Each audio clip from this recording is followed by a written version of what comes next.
Look, Shakur Stevenson, you already know what it is. He had to weigh in on this big upcoming fight that everybody is just can't wait to see. You have Devin, the Dream Haney, making his 140-pound debut, and he's coming in taking on the champion. We're gonna get all into it. Devin Haney is rolling into this fight 30-0, no losses, no draws, 15 wins by the way of knockout. And Shakur Stevenson let it be known that, Devin the Dream Haney is a bona fide hater. This is what he said in an interview with the Zone Boxing. Shout out the Zone. You already know. Shakur Stevenson.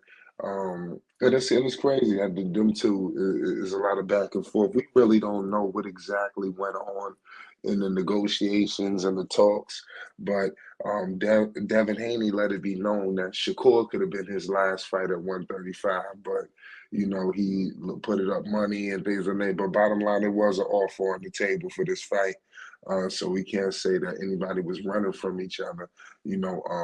Shakur, 21-0, no losses, no draws, and 10 wins by the way of knockout.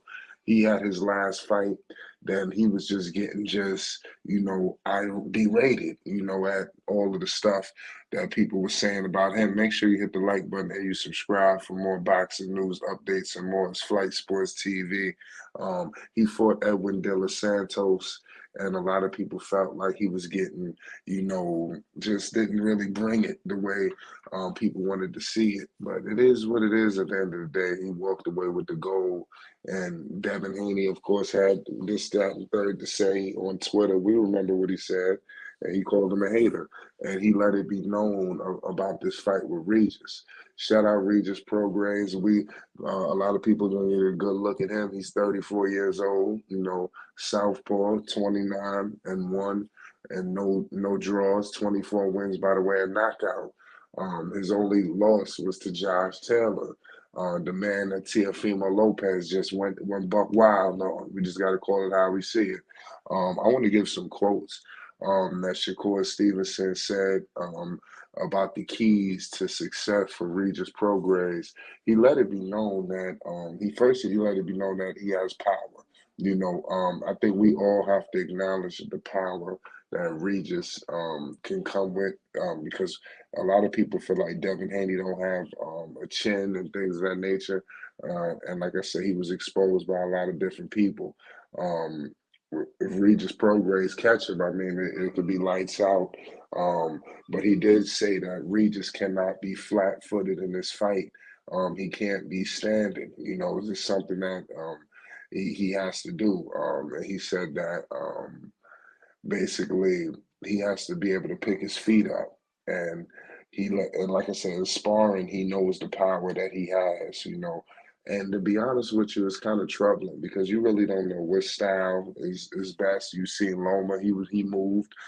Even Cambosis, I thought he was even Devin said he had good head movement, the way he was moving around. He wasn't a standing duck either, but for whatever reason, it didn't work out. So that's something that we have to acknowledge. So we don't know exactly what style is going to be successful, for any of them, to be honest with you. But it is what it is at the end of the day. I think that Regis Prograis and Devin is going to have one huge main event, and everybody's going to be tuned in, And to be honest with you, I'm going to roll with Devin Haney. If Regis does win, Regis is already on record of calling this a knockout. I just want to let y'all know he has said that this fight will end in a KO. So it's wild to say that, but if Devin get knocked out, man, that'd be cool. Let me know in the comment section, what if Devin get knocked out? But I think that he took this fight for a reason. I think that, he said, and I believe him though, what he was saying. He was at 135 for a minute, and he outgrew the weight. He cannot stay at 135. He outgrew the division. And let's see the power that he has. You've seen Shakur, or at least in the Ushano fight, when he came up to 135, it was power. It was more power. So could we expect the same thing from Devin Haney? Could we expect power, more power than we've ever seen in the punches from Devin Haney? What is it gonna look like him at 140? If he didn't have a chin before, now he's going at 140. These guys got power. These people could put you down. Teofimo Lopez and company, and that's the fight I think everybody want to see. Everybody want to see him versus Teofimo Lopez. So I hope that fight is next. They've been chirping for a while now. I can't wait to see that fight. But we're gonna stick with this one because you'll hear Devin. Now, everybody's trying to put out different fights, and it's so crazy because he said he outgrew the division, but he started talking about he want to make huge fights. He want to make huge fights, and he said a fight with Tank, that's a huge fight. That's a huge fight. But I mean, he leaving the 135 division. And that's really where all the huge fights are. If he was truly trying to make all of these huge fights, so we really don't know what's going on in the sport of boxing, because we got so much trickery going on where nobody wants to face each other, and we got people taking much more favorable opponents. So boxing has to change.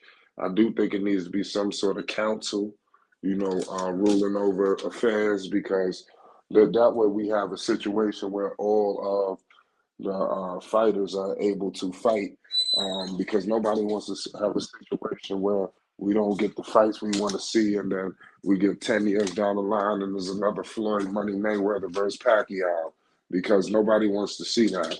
We want to see these guys go at it in their primes, in the prime eras of their careers. That's what it's all about. Make sure you hit the like button and you subscribe, man, because it's going to be a lot more boxing, and we're going to have updates, this weekend on this fight with Regis. Put your picks down, your last second picks. Like I said, I'm rolling with Devin. I think that he's going to win, because I think that they selectively picked this fight. And I think that a fight with Shakur would have just been a lot more risky. A fight with Tank would have been a lot more risky. You telling me one last hurrah with Tank? He could have did it. He's a professional. But I mean, he's right. His muscle mass. I mean, I believe what he was saying. I don't think this was some kind of duck, but I do think he could have did one last run with one of these guys. But he's in the process of relinquishing all his titles at 135. He's leaving out on top, and now he's about to walk into a title at 140. We're going to find out. Make sure you hit the like button and most definitely hit the subscribe button. It's Flight Sports TV. We're going to be bringing more boxing news, updates, and more. You already know.